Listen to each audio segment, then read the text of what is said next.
Hatiku bersyukur, jiwaku memuji, mulutku pun bersorak. Puji nama Tuhan. Selamat pagi Bapak Ibu sekalian. Shalom. Mari saya mengundang Bapak Ibu bangkit berdiri bersama-sama. Kita mulai ibadah raya kita pagi hari ini kepada Tuhan, Juru Selamat kita, pemberi kasih karunia dalam kehidupan kita. Jemaat miliknya Tuhan, jemaat yang dikasihinya. Ibadah raya pertama pagi hari ini kita lakukan dengan pengakuan. Pertolongan kita datangnya dari Allah yang menciptakan langit dan bumi, Allah yang setia dan tidak pernah meninggalkan perbuatan tangannya.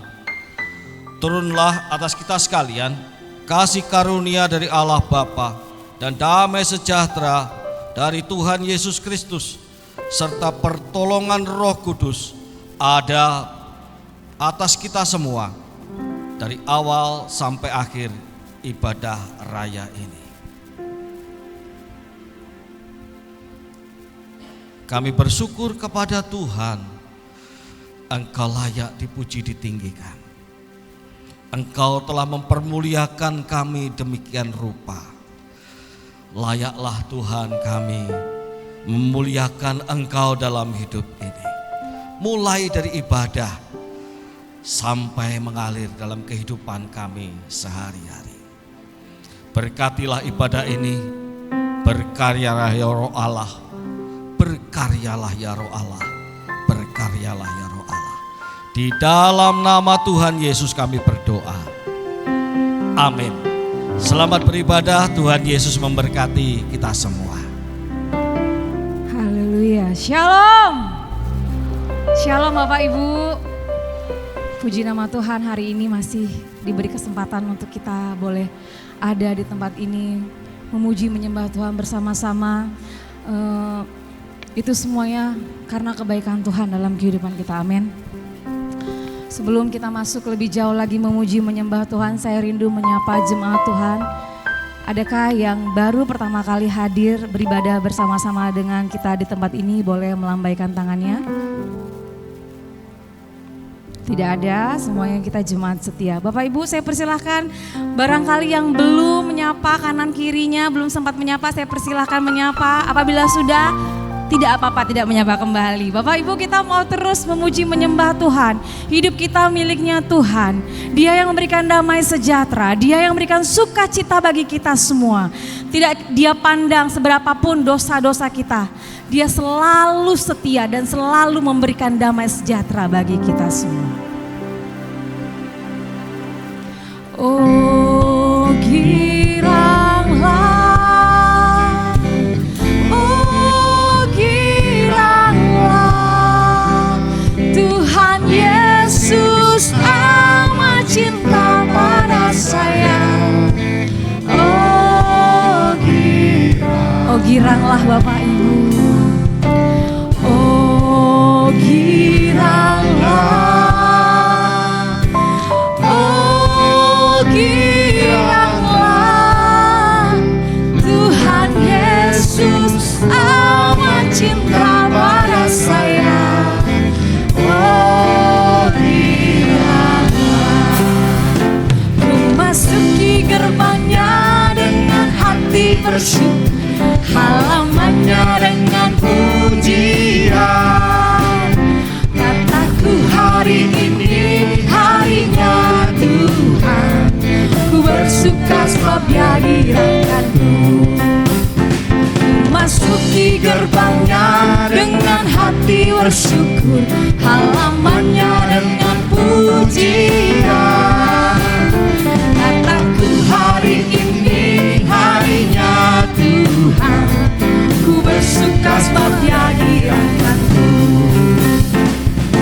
Dia dirangkanku, oh Dia dirangkanku, ku bersuka sebab Dia dirangkanku. Oh, Dia dirangkanku, oh Dia dirangkanku, ku bersuka sebab Dia dirangkanku. Haleluya.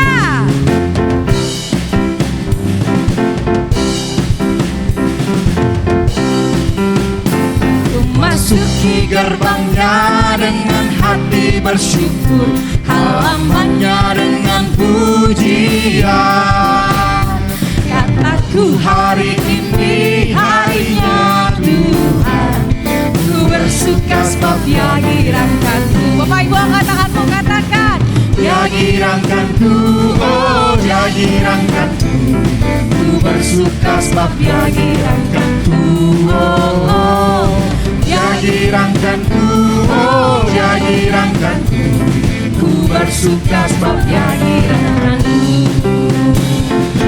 Dia girangkanku, oh Dia girangkanku, ku bersuka sebab Dia girangkanku. Oh, Dia girangkanku, oh Dia girangkanku, ku bersuka sebab Dia girangkanku. Mari bertepuk tangan, katakan. Dia girangkanku, oh Dia girangkanku, ku bersuka sebab Dia Sebab girangkanku. hanya Engkau Oh, Dia girangkanku, oh Dia girangkanku, ku bersuka sebab Dia girangkanku. Dia girangkanku, oh Dia girangkanku, ku bersuka sebab Dia girangkanku. Oh, Dia girangkanku, oh Dia girangkanku, ku bersuka sebab Dia girangkanku. Ku bersuka sebab Dia girangkanku, ku bersuka sebab Dia girangkanku. Haleluya. Sebab hanya Tuhan yang memberikan damai sejahtera, sukacita bagi kita. Amin Bapak Ibu. Kita mau terima sukacita surga bagi kita semua pada pagi hari ini. Mari kita berikan tepuk tangan yang paling dahsyat hanya bagi Allah kita. Haleluya. Oh.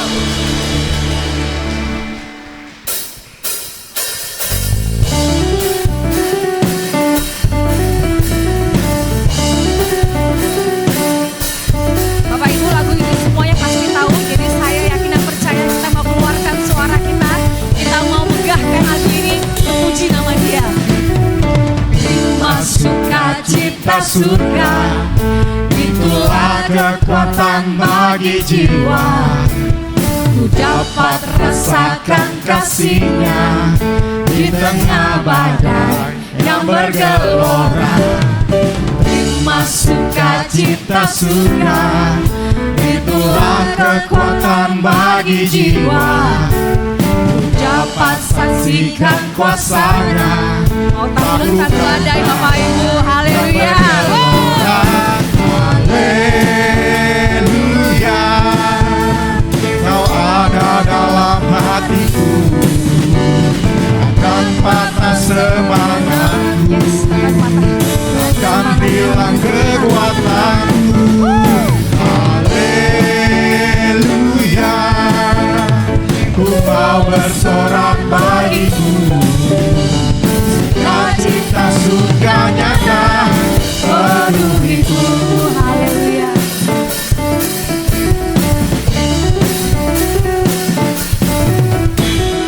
Terima sukacita surga, itulah kekuatan bagi jiwa. Ku dapat rasakan kasih-Nya di tengah badai yang bergelora. Terima sukacita surga, itulah kekuatan bagi jiwa. Ku dapat saksikan kuasa-Nya, taklukkan badai yang bergelora.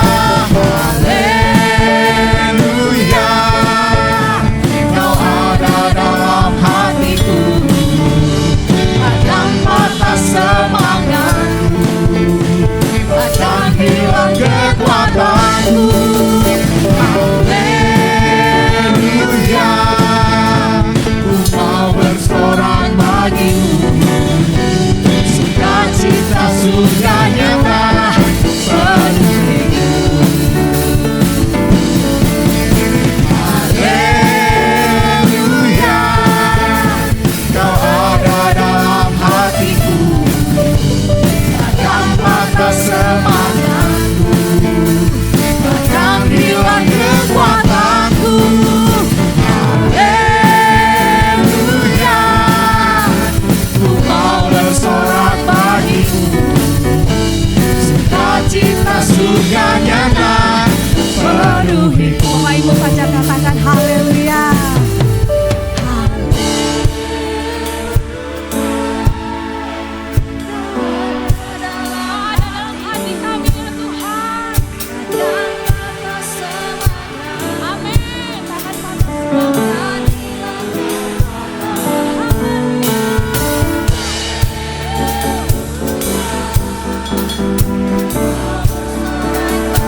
kepada Tuhan yang seharusnya mengisi hati kita Bapak Ibu. Amin. Bapak Ibu saya persilakan duduk kembali.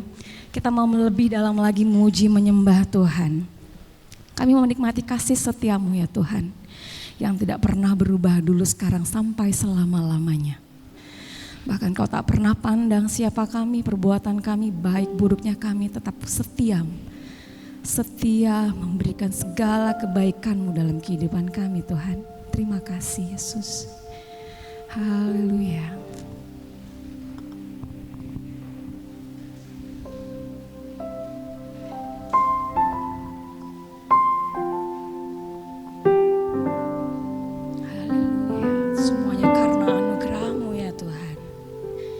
Semuanya karena kebaikan-Mu.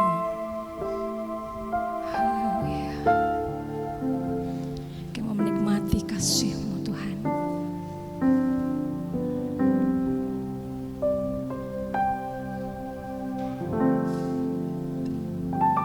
Saat indah ku berhadapan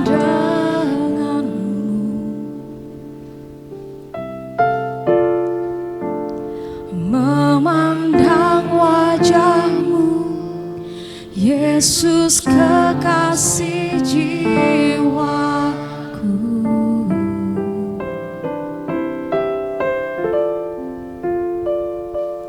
Bawa daku erat dalam pelukan-Mu,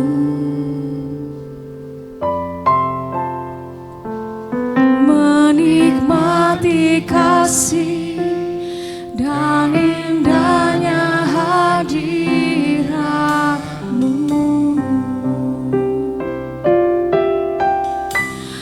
Hadirat-Mu Tuhan, ku rasakan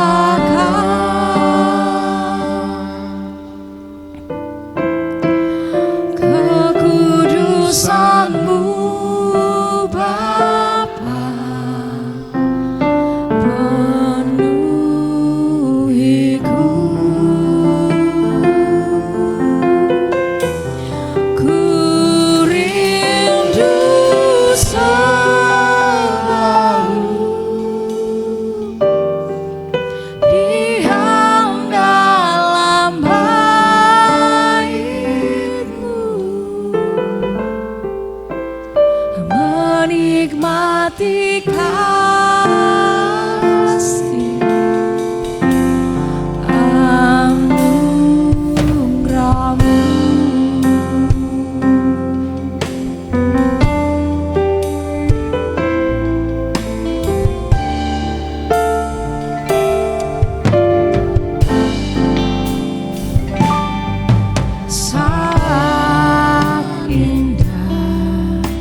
Bapak Ibu, saya coba bangkit berdiri. Mari angkat tanganmu, katakan hadirat-Mu ya Tuhan. Hadirat-Mu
kasih-Mu Tuhan, kasih-Mu yang tak pernah berubah, kasih-Mu yang memampukan, kasih-Mu yang melayakkan kami. Tak Kau pandang sebagaimana kami Tuhan, tak Kau pandang perbuatan kami, semuanya karena anugerah-Mu.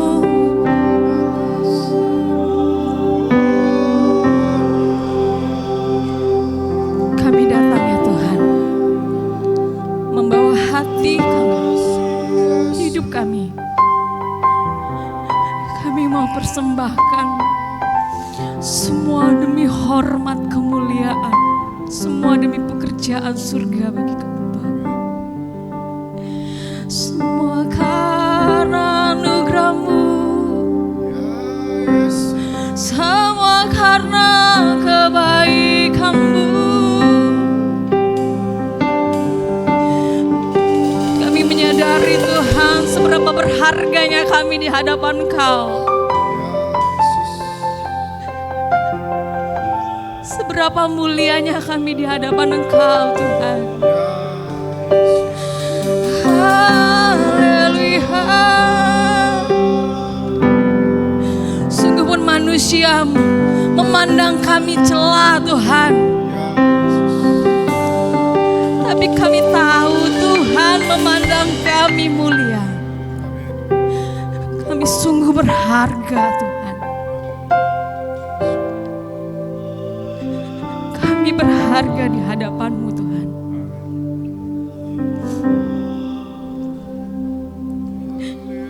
Haleluya. Semuanya karena anugerah-Mu Tuhan.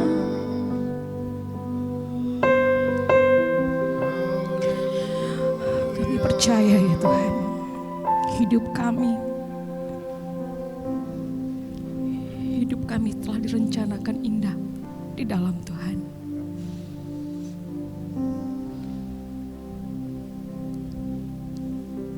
Kami percaya kalau kami ada sampai hari ini bukan karena kekuatan, kegagahan, kemampuan kami, semuanya hanya karena anugerah Tuhan dalam hidup kami. Haleluya.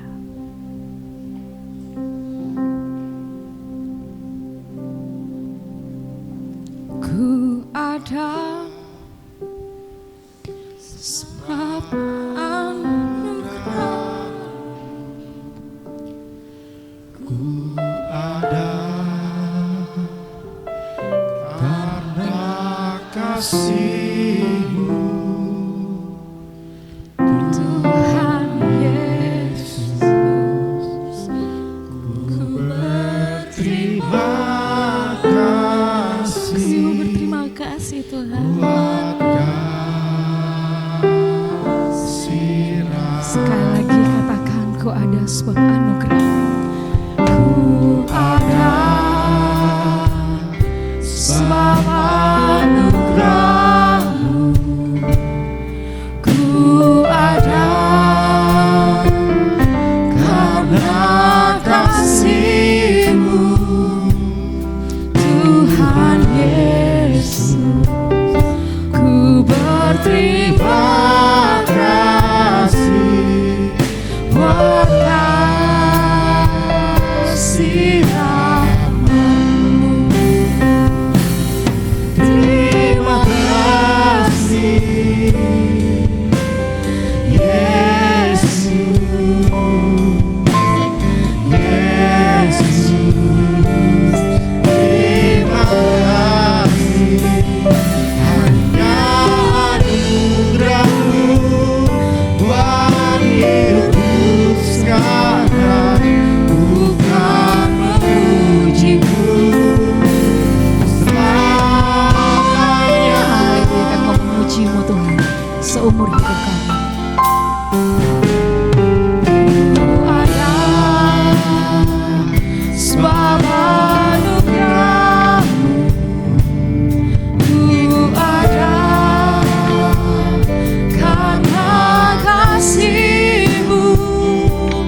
Yesus, ku berterima kasih buat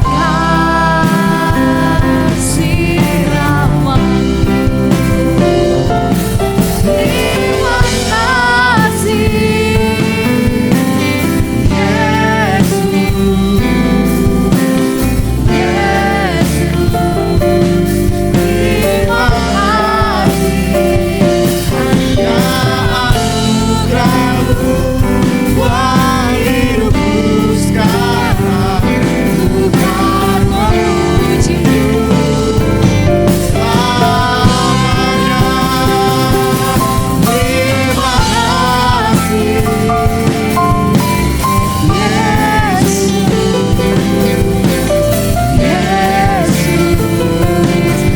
Terima kasih hanya anugerah-Mu buat hidupku sekarang. Bukan memuji-Mu. selamanya. Mari angkat tanganmu, katakan, Thank you Jesus, Jesus, Jesus, Thank you Jesus. It's only by your grace that I could live today. Forever I will praise. Sekali lagi Bapak Ibu jemaat Tuhan saja katakan, Thank you Jesus. Yes, terima kasih ya Tuhan. Terima kasih buat setiap kebaikan.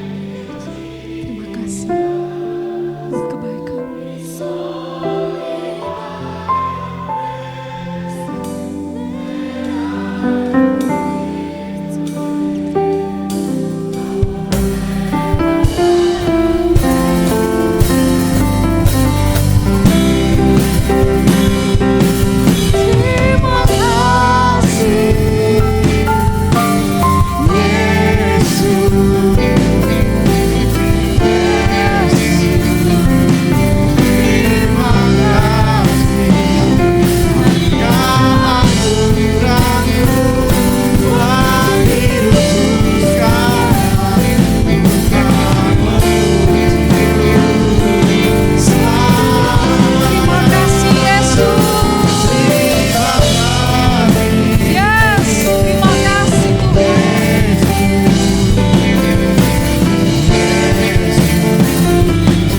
Terima kasih hanya anugerah-Mu buat hidupku sekarang. Bukan Memuji-Mu. selamanya. Bukan memuji-Mu. Selamanya. Bukan memuji-Mu. Selamanya.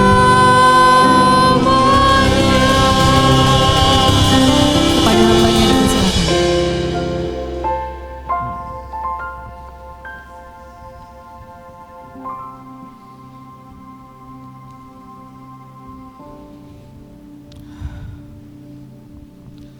Terima kasih Tuhan Yesus. Semua adalah karena anugerah-Mu. Kami dapat melihat hidup dengan cara yang baru di dalam anugerah-Mu itu. Kami mendapati panggilan hidup, tidak lagi orang yang hidup tanpa arah, tanpa pengharapan, tanpa iman, tetapi kami di dalam Engkau boleh melihat hidup ini sebagai anugerah, sebagai kesempatan dalam pengharapan yang selalu terus timbul dan selalu dikuatkan oleh Tuhan. Kami boleh menikmati detik demi detik hidup kami dalam setiap musim kehidupan kami. di dalam kekuatan yang datang daripada Tuhan dan kegembiraan yang datang daripadamu, sukacita dalam hati, damai meraja, dan muka kami berseri-seri karena Engkau. Terima kasih Tuhan, berfirmanlah kepada kami, buatlah kami semakin tenggelam dalam anugerah-Mu yang dalam dan indah itu. Di dalam nama Tuhan Yesus kami berdoa. Amin. Silakan duduk Bapak Ibu sekalian yang dicintai, dikasihi oleh Tuhan. Haleluya. Bapak Ibu sekalian yang dikasihi oleh Tuhan, hari ini kita akan bersama-sama merenungkan tema yang sangat khas dalam iman Kristen, yaitu hidup di dalam anugerah Allah. Hidup di dalam anugerah Allah. Mari kita bersama-sama membuka Alkitab kita membaca Alkitab kita di dalam surat Kolose pasal yang pertama ayat yang ke-9 sampai ayat yang ke-12. Surat Kolose pasal yang pertama ayat yang ke-9 sampai ayat yang ke-12. Mari kita simak bersama-sama. Saya akan bacakan dalam terjemahan baru jilid yang kedua. Sebab itu sejak kami mendengarnya, kami tidak henti-hentinya berdoa untuk kamu. Kami meminta supaya kamu dipenuhi dengan segala hikmat dan pengertian rohani untuk mengetahui kehendak Tuhan, sehingga hidupmu layak di hadapannya serta berkenan kepadanya dalam segala hal, dan kamu memberi buah dalam segala pekerjaan yang baik dan bertumbuh dalam pengetahuan tentang Allah, dan dikuatkan dengan segala kekuatan oleh kuasa kemuliaannya untuk menanggung segala sesuatu dengan tekun dan sabar, dan mengucap syukur dengan sukacita kepada Bapa yang melayakkan kamu untuk mendapat bagian dalam apa yang ditentukan untuk orang-orang kudus dalam terang. Demikian pembacaan kita Bapak Ibu sekalian yang dicintai oleh Tuhan. Dalam masa cuti saya 2 minggu saya khotbah melayani di daerah Jawa Tengah, tidak di gereja yang besar tetapi di gereja yang kecil dan sederhana. Saya melayani di gereja tempat kawan saya melayani di sana. Nah, saya datang lebih awal, saya duduk dan kemudian satu persatu jemaat datang dan kemudian saya sambut. Dari 2 gereja yang saya layani itu, saya mendapati entah mengapa ada rasa sukacita di dalam hati saya. Gereja kecil, jemaat tidak banyak, hanya sekitar 30-40 orang saja. Tetapi saya merasa jiwa-jiwa yang datang beribadah kepada Tuhan membuat gereja itu menjadi hidup. Terlebih ketika ibadah dimulai, terasa sekali bagaimana nuansa ibadah sungguh-sungguh menunjukkan bahwa jemaat hidup di dalam anugerah Tuhan. Ketika saya menyampaikan firman Tuhan, saya melihat mata-mata yang demikian rindu dan haus akan kebenaran Tuhan, yang seolah-olah minta lagi untuk firman Tuhan disampaikan. Dan betapa saya mendapati Tuhan, inikah sesuatu yang berbeda, yang membuat gereja menjadi hidup, yang membuat orang-orang menyadari bahwa mereka sedang hidup dan menghidupi anugerah Allah. Perasaan serupa saya dapati ketika saya melihat guru-guru sekolah minggu sedang mengadakan persiapan untuk acara untuk ibadah sekolah minggu. Saya bersyukur ada rasa sukacita di dalam diri saya, bukan semata-mata karena demikian rajinnya guru-guru sekolah minggu, tetapi saya mendapati sungguh mereka sedang menghidupi anugerah Allah. Saya bersuka cita, meskipun saya tidak selalu sering datang ke gereja untuk menengok, tapi kadang-kadang saya keluar melihat para pelayan mimbar kita berlatih untuk mempersiapkan pelayanan pada hari Minggu. Dalam hati kecil saya berdoa, Tuhan, biarlah yang seperti ini tetap ada, bahkan semakin besar kesetiaan hamba-hambamu dalam melayani. Betapa sukacitanya saya juga ketika mendapati di tengah-tengah kita sedang menghadapi hambatan. Dan Bapak Ibu rasakan, saya sendiri merasakan dengan adanya PKL di depan. Tetapi kalau jemaat datang beribadah, mengisi bangku-bangku dan datang untuk sungguh-sungguh mau datang kepada Tuhan. Dalam hati kecil saya berkata, Tuhan, biarlah yang seperti ini tidak berhenti, tetapi teruslah begini, bahkan semakin meningkat. Hidup dalam anugerah Allah itu adalah hidup yang sungguh menyadari bahwa kita ini telah dibawa dari gelap, dari kuasa gelap, dilepaskan dari kuasa gelap, dan dibawa dalam kerajaan anaknya, yaitu Tuhan Yesus Kristus. Sebagaimana khotbah Pendeta Lukas dan juga Pak Markus Ahai pada minggu yang lalu. Hidup dalam anugerah Allah sekaligus adalah hidup yang terus disinari, diterangi, dan semakin diterangi sampai sempurna. Hidup dalam anugerah Allah itu adalah hidup yang menyala dan semakin menyala dan terus menyala sampai menyala sempurna. Hidup dalam anugerah Allah itu hidup yang terus ditingkatkan. Jika sumbu yang pudar nyalanya tidak dipadamkan oleh Allah, apalagi jemaat Tuhan yang hidup dalam anugerah Allah, yang sungguh-sungguh cinta Tuhan dan tetap memberikan waktu untuk beribadah, memberi diri untuk melayani, bahkan memberikan persembahan, bukan hanya yang rutin tetapi persembahan khusus kepada Tuhan. Semua dilakukan karena kesadaran akan anugerah Allah yang hidup di dalam diri mereka.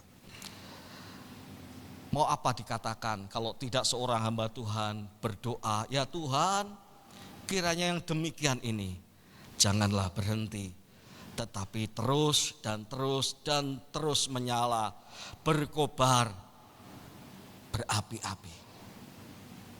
Sebagaimana yang terjadi pada jemaat Kolose.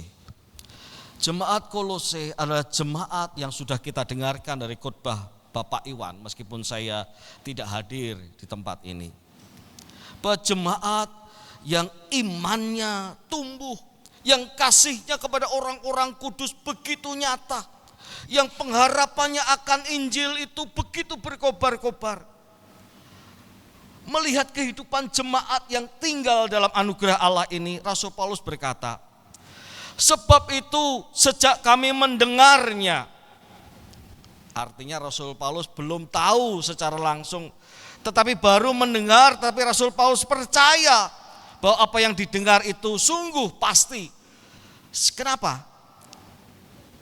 Karena pengalaman Rasul Paulus berjumpa dengan pengalaman jemaat. Pengalaman berjemaat berjumpa dengan pengalaman Rasul Paulus. Orang tidak akan tahu bagaimana pengalaman mendapatkan pertolongan di detik-detik terakhir, kecuali oleh orang yang sama, yang punya pengalaman yang sama. Orang yang berbeda punya pengalaman yang sama seperti dia. Ya, oh aku tahu rasanya. Pasti waktu itu kan kamu pasti pusing kan? Betul. Waktu itu kamu sudah putus harapan kan? Betul. Tetapi begitu dapat pertolongan itu, dapat jalan keluar itu rasanya aduh, tidak bisa ngomong. Betul, betul. Kenapa bisa berkata begitu? Karena dua orang berbeda ini punya pengalaman yang sama.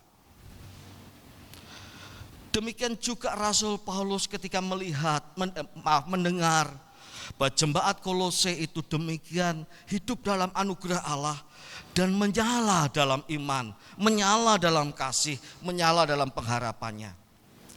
Rasul Paulus segera cocok, sesuai juga dengan pengalamanku. Aku percaya itu. Oleh sebab itu Rasul Paulus menyambutnya dengan berkata, ketika kami mendengarnya, kami tidak henti-hentinya berdoa untuk kamu. Kami meminta. Ketika Rasul Paulus mendapati jemaat yang menyala itu, jemaat yang Kolose yang hidup dalam anugerah Allah itu, yang sudah menyala dalam anugerah Allah itu, ia segera menyambutnya dengan berdoa tidak henti-hentinya. Untuk apa? Supaya yang menyala itu terus semakin menyala dan semakin menyala dan semakin menyala.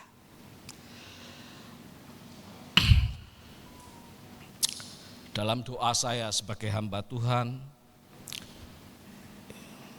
yang sampai detik ini saya kalau tidak dianggap terlalu menunjukkan diri dan lain sebagainya.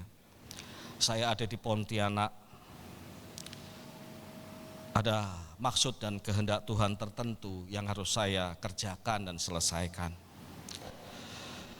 Bukan untuk menyombongkan diri atau meneguhkan diri sendiri, sama sekali tidak. Sebab kemampuan dan kesanggupan saya adalah anugerah Allah, perkenanan Allah. Saya tahu saya orang yang punya kelemahan dan kekurangan. Tetapi kalau saya dimampukan berdiri sebagai gembala dan berfungsi sebagai gembala di Gereja Isa Masih Pontianak ini, semata-mata adalah kemurahan, kebaikan dan juga kekuatan yang datang daripada Tuhan, anugerah Tuhan. Oleh sebab itu,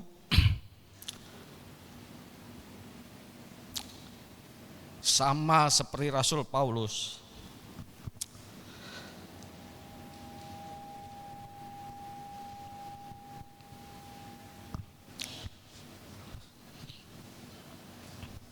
hati saya berdoa kepada Tuhan.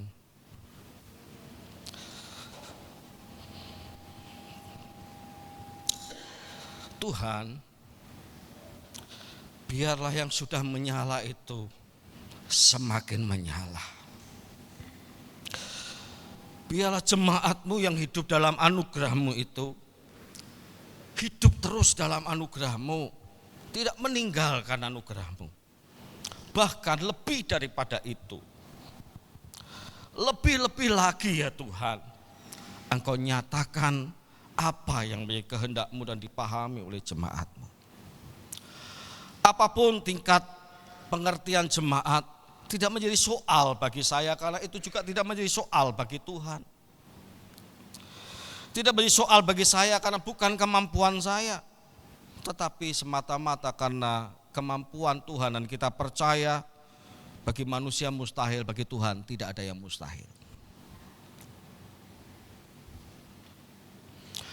Oleh sebab itu Bapak Ibu sekalian yang dikasihi oleh Tuhan, mari kita lihat apa yang didoakan oleh Rasul Paulus, dan kiranya itu menjadi doa buat kita semua. Kita mau semakin menyala di dalam Tuhan. Amin. Amin. Tuhan. Yang pertama, Rasul Paulus berdoa. Pada ayat yang ke-10 bisa ditampilkan. Maaf, ayat yang ke-9. Bagian B. Kami meminta supaya kamu dipenuhi. Dalam terjemahan yang Bapak Ibu baca adalah supaya kamu menerima. Dipenuhi. Menerima. Dipenuhi. Dan kemudian dipenuhi itu dalam arti negatif, arti pasif. Menerima dalam arti aktif untuk menyambut, tetapi kiranya saya mengambil apa yang menjadi terjemahan LAI Jilid yang kedua ini. Dipenuhi, supaya kamu dipenuhi dengan segala hikmat dan pengertian rohani untuk mengetahui kehendak Tuhan. Supaya kamu dipenuhi dengan segala hikmat dan pengertian rohani untuk mengetahui kehendak Tuhan. Kita bisa membedakan secara sederhana Bapak Ibu sekalian. Kita itu manusia yang biasa dan cenderung untuk memakai akal dan hikmat kita pribadi untuk menilai dan untuk memutuskan sesuatu sesuai dengan kehendak kita. Itu semua manusia demikian. Hanya manusia yang orang dengan gangguan kejiwaan mungkin tidak. Tapi manusia yang sehat pada umumnya adalah orang yang menilai segala sesuatu menurut pengertiannya, menurut hikmatnya, menurut pengetahuannya, dan menurut kehendaknya sendiri. Contoh sederhana, Bapak Ibu mau mengajak tamu makan di Pontianak ini. Nanti kan Bapak Ibu akan punya pendapat yang berbeda-beda. Oh, kalau sop ikan itu enaknya di sana. Oh, sop ikan itu enaknya di sana. Oh, enggak, sop ikan itu enaknya yang di sana. Kok aku belum tahu? Gitu ya. Oh, enggak, bukan di sana aku pernah coba, enggak cocok. Enaknya di sana. Jemaat yang dikasihi oleh Tuhan, lalu orang segera saling untuk beradu argumen supaya kehendaknya yang dipenuhi. Karena ingin menjamu yang terbaik untuk tamu gereja, misalnya begitu. Jemaat yang dikasihi oleh Tuhan, demikian juga kita sebagai orang-orang percaya yang tidak tinggal di dalam, orang-orang yang dulu tidak tinggal dalam anugerah Allah. Kita biasa bergerak menilai orang dengan pikiran kita. Kita bergerak menurut apa yang kita kehendaki, apa yang baik dan buruk itu sesuai dengan selera kita. Tapi mari kita lihat contoh. Ini begitu dalam, tapi saya akan ambil satu contoh sederhana saja. Dalam 2 Korintus, mari kita buka bersama-sama dalam 2 Korintus pasal yang kelima. 2 Korintus pasal yang kelima.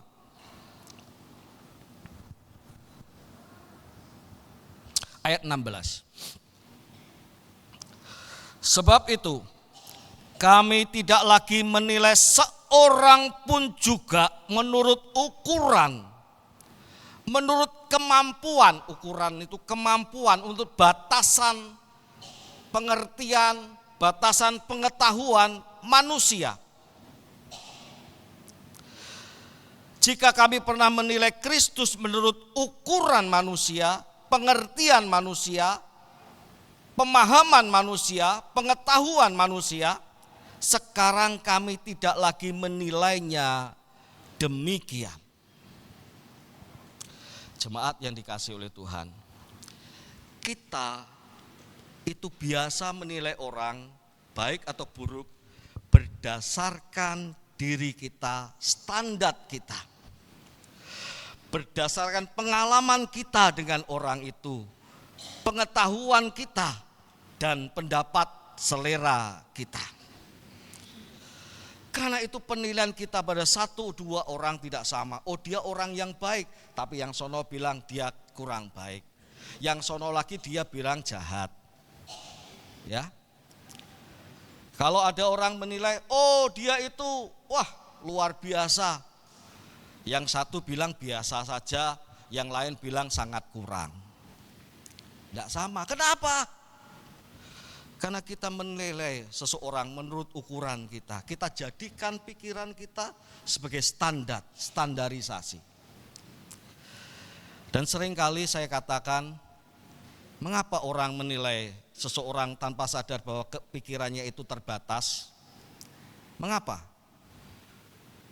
Seolah-olah dengan demikian pikiran dan kehendaknya itu menjadi standar untuk semua pikiran, seolah-olah begitu. Saya melihatnya memang sebagai bentuk keangkuhan tersendiri akan manusia yang jatuh dalam dosa.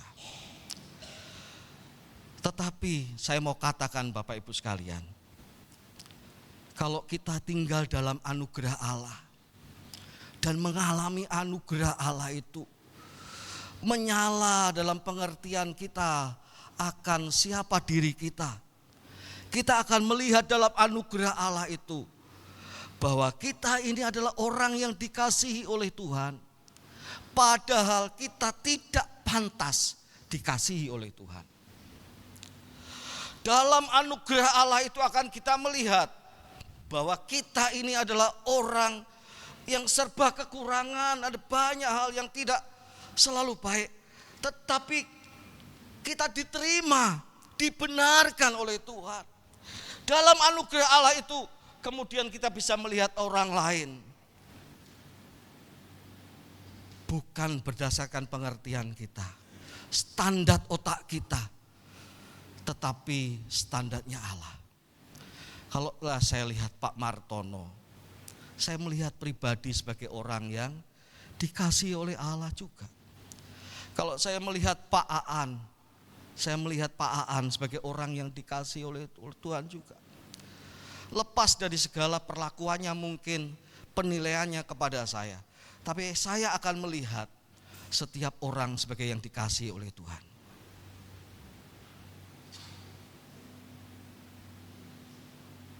Bukan melihat orang, oh Pak Sanmin itu orang baik. Kenapa? Karena Pak Sanmin suka muji-muji saya, kan itu kan. Nah, kita melihat orang per orang dalam anugerah Allah, sehingga kita menyala oleh anugerah Allah itu. Dengan kacamata anugerah Allah itu kita bisa melihat setiap orang itu berharga di mata Tuhan, dicintai oleh Tuhan, dikasihi oleh Tuhan. Amin. Amin Bapak Ibu. Nggak ada sesuatu hal yang harus kemudian dijadikan penilaian-penilaian di luar penilaian anugerah Allah itu. Sama seperti Rasul Paulus pernah menilai Kristus menurut ukuran manusia. Siapa Kristus? Kristus itu orang yang diangkat, dieluk-elukan oleh orang-orang, oleh murid-muridnya. Dianggap sebagai Mesias, padahal dia bukan Mesias. Mesias kok mati di salib. Mesias kok tidak mengembalikan kejayaan Israel. Kalau begitu murid-muridnya ini pemberita palsu. Murid-muridnya ini harus ditangkap, harus dihukum. Itu pikiran manusiawi Rasul Paulus pada saat itu. Dan bagaimana ia memikirkan Kristus menurut ukuran manusia. Tetapi ketika dia mengalami anugerah Allah, apa katanya?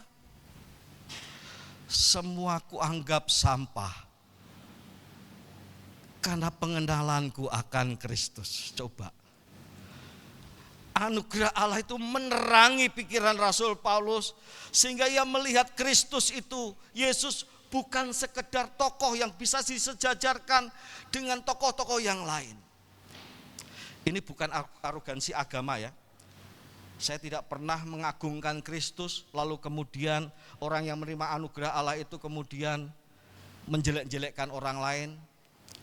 Menganggap orang lain dengan kepercayaan yang berbeda itu menjadi orang-orang yang demikian rendah dan lain sebagainya. Tidak. Anugerah Allah itu menerangi setiap orang dan setiap orang, setiap kita akan melihat betapa mulianya Kristus. Tak dapat dibandingkan dengan siapapun juga.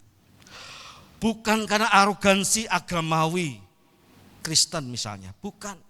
Tapi semata-mata karena anugerah Allah membuat kita melihat Kristus sebagaimana Kristus adanya. Sehingga Kristus begitu menyala dan bersinar dalam kemuliaannya. Kita mengakui kebesarannya, tak terbandingkan tanpa perlu menjelek-jelekkan tokoh-tokoh atau keyakinan-keyakinan yang lain. Itulah yang dialami oleh Rasul Paulus. Rasul Paulus pernah menilai manusia menurut ukurannya, pikirannya sendiri. Rasul Paulus pernah menilai Kristus menurut ukurannya, pikirannya sendiri yang picik dan terbatas itu. Tetapi tinggal dalam anugerah Allah membuat pikirannya diterangi. Ia menyala, ia melihat kemuliaan Kristus.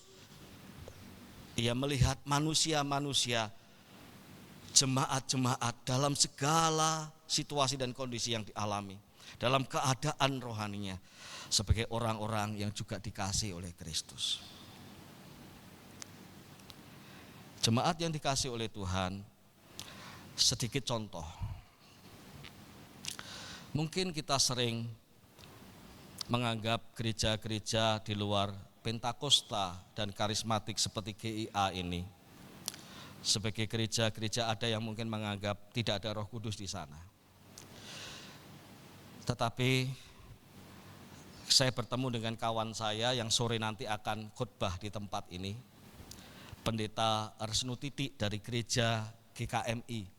Gereja GKMI itu gereja Mennonite, mirip seperti tata ibadahnya mirip seperti GKKB, seperti GKNI,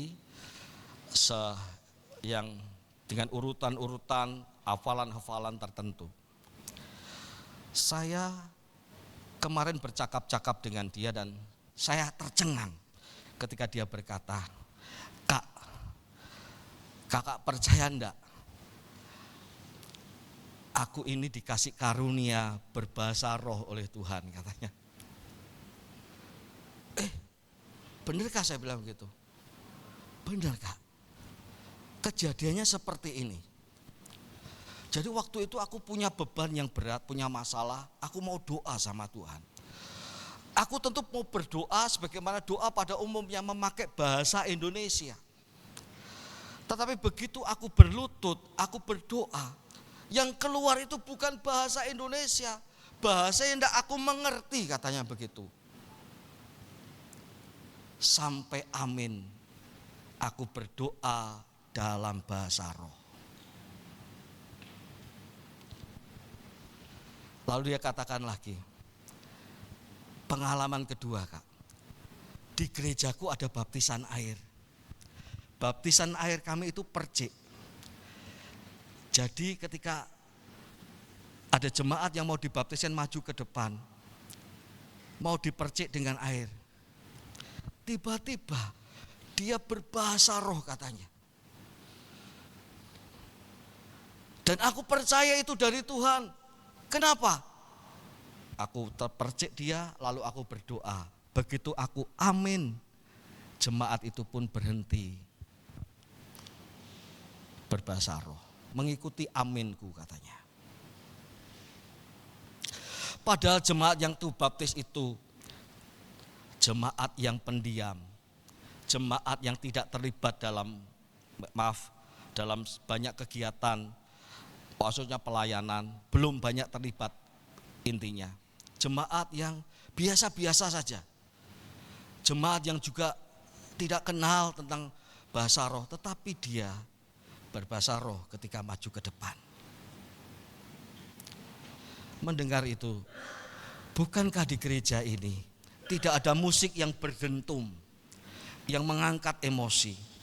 Bukankah di gereja ini tidak ada suara gitar yang melengking, yang menyayat hati? Bukankah tidak ada suara piano yang sah, suara keyboard yang begitu merdu? Bukankah di gereja ini adanya piano, teng teng tong teng tong? Tetapi hidup dalam anugerah Allah membuat kita berkata syukur kepada Tuhan. Menguatkan kita untuk berkata, Tuhan, Engkau sungguh baik. Itu gerejamu juga, itu saudaraku juga. Bukan karena sama bisa berbahasa rohnya, bukan. Tetapi saudara dalam iman kepada Tuhan. Sama seperti gereja GKII Eklesia, saya tidak pernah menganggap bahwa mereka berbeda, tetapi mereka adalah saudara-saudara meskipun beda denominasi, tapi saudara dalam anugerah Allah dengan saya. dengan Bapak Ibu semua. Amin. Allah luar biasa. Kita bisa memandang hal yang mungkin kita sepelekan dengan cara pikir kita yang terbatas, tapi anugerah Allah, dalam pikiran anugerah Allah, kita melihat setiap orang dalam kasih kemurahan Allah, dalam anugerah Allah. Orang-orang yang percaya kepada Tuhan. Yang terakhir, Rasul Paulus berdoa. Maaf, implikasinya tidak dapat saya jelaskan karena waktu. Yang terakhir, Rasul Paulus berdoa. Dalam Kolose pasal yang pertama,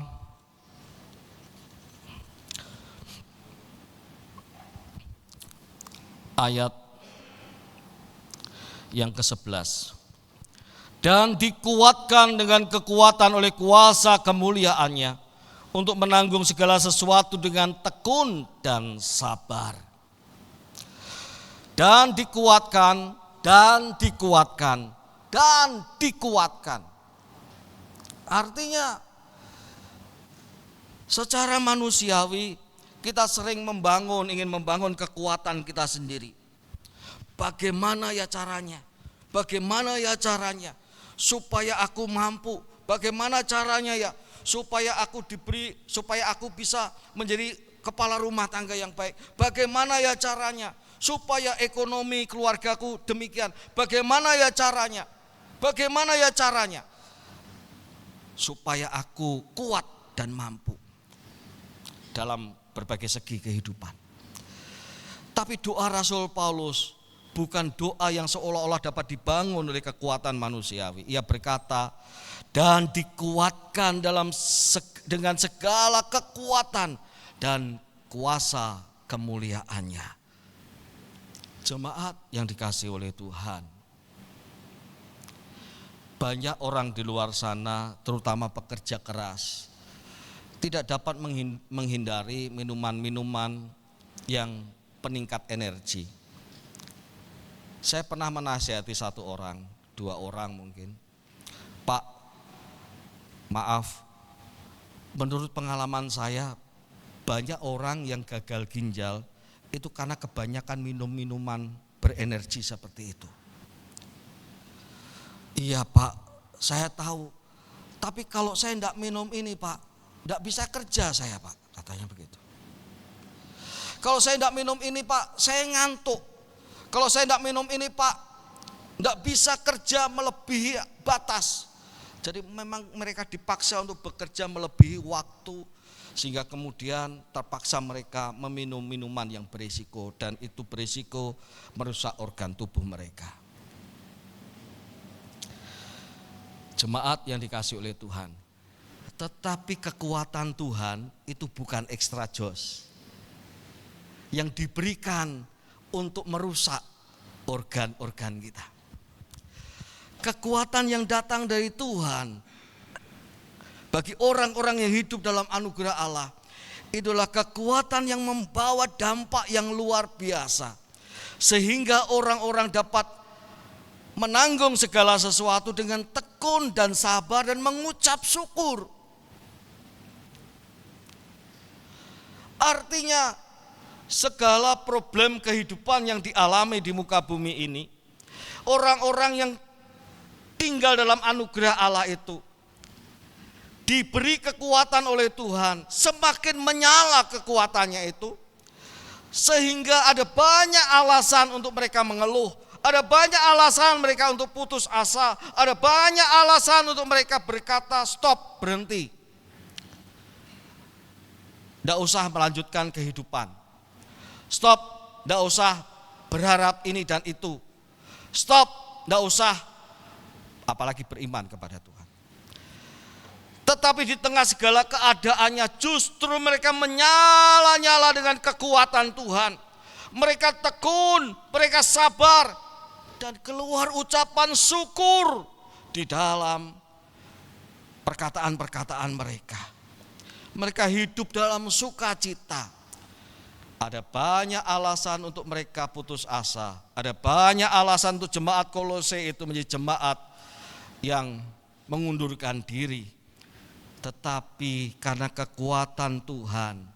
Dan Rasul Paulus tahu itu, orang yang tinggal dalam anugerah Allah ini potensi untuk diberi kekuatan oleh Tuhan. Bukan kekuatan yang dapat merusak, tapi kekuatan yang membangun. Memang ada banyak alasan untuk lemah, tapi hanya cukup satu alasan untuk kuat. Karena anugerah Tuhan.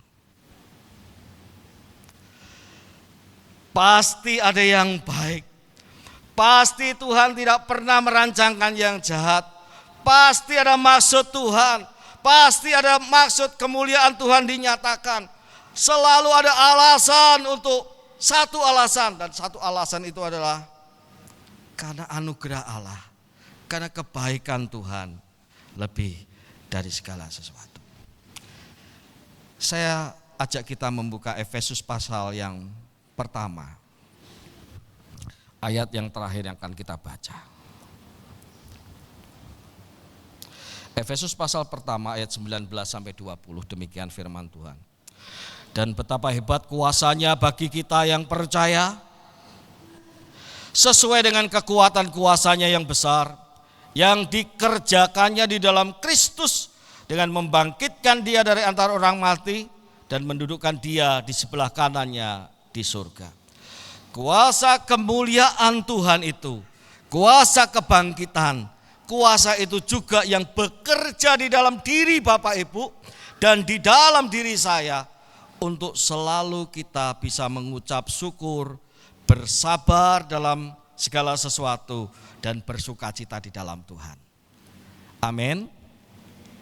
Tuhan Yesus memberkati kita semua. Saya bersyukur kepada Tuhan. Itu bukan kekuatan saya, tapi kekuatan yang datang daripada Tuhan. Amin. Mari saya mengundang segenap pemain musik untuk maju ke depan.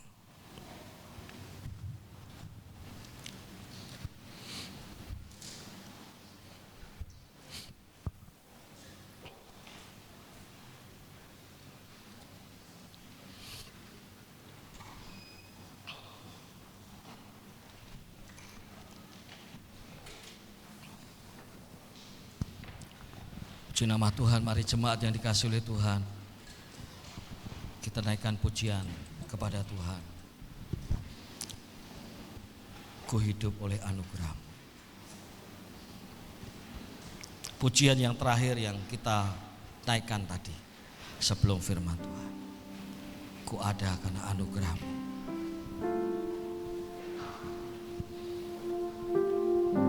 Mari kita resapi pujian ini untuk kita bersama-sama mensyukuri bahwa anugerah Tuhan bukan remeh-temeh. Justru itu adalah kondisi yang mulia, yang besar, yang tak ternilai harganya. Bahwa engkau dan saya ada dalam anugerah Tuhan.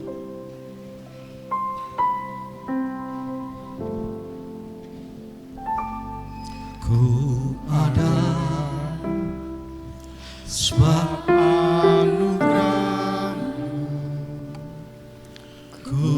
ada karena kasih-Mu, Tuhan Yesus. Ku berterima kasih buat kasih rahmat. Saya undang jemaat bangkit berdiri.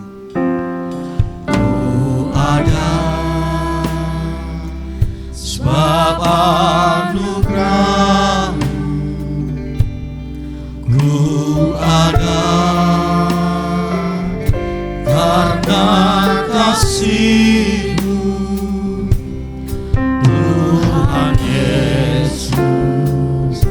Ku berterima kasih buat kasih rahmat-Mu.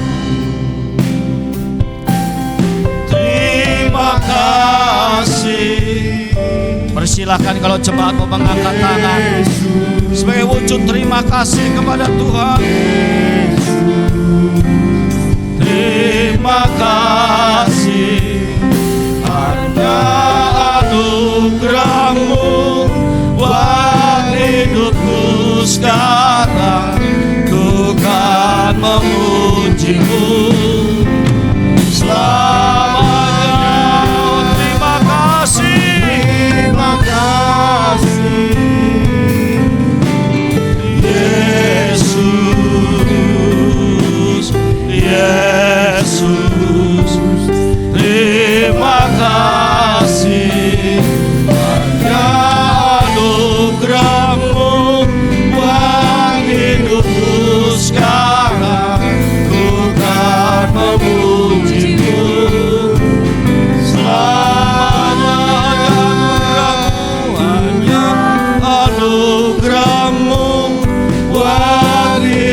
ku kan memujimu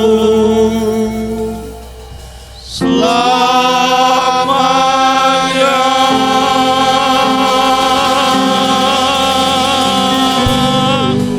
Sembah, sembah Tuhan, sembah Tuhan. Haleluya, haleluya, ya Tuhan.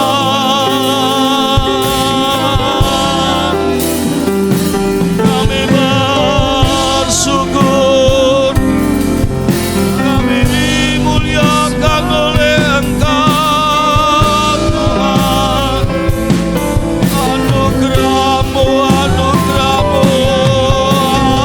anugerah-Mu, anugerah-Mu Tuhan. Haleluya,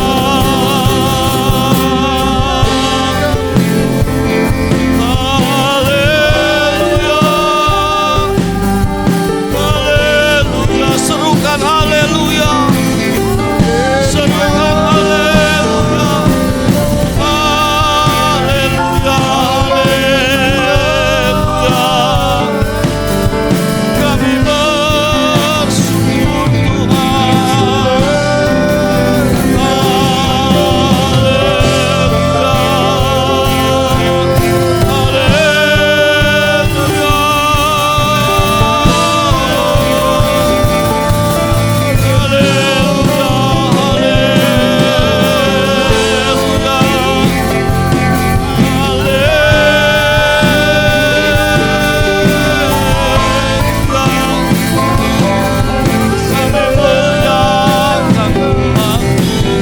Kami tinggikan Tuhan.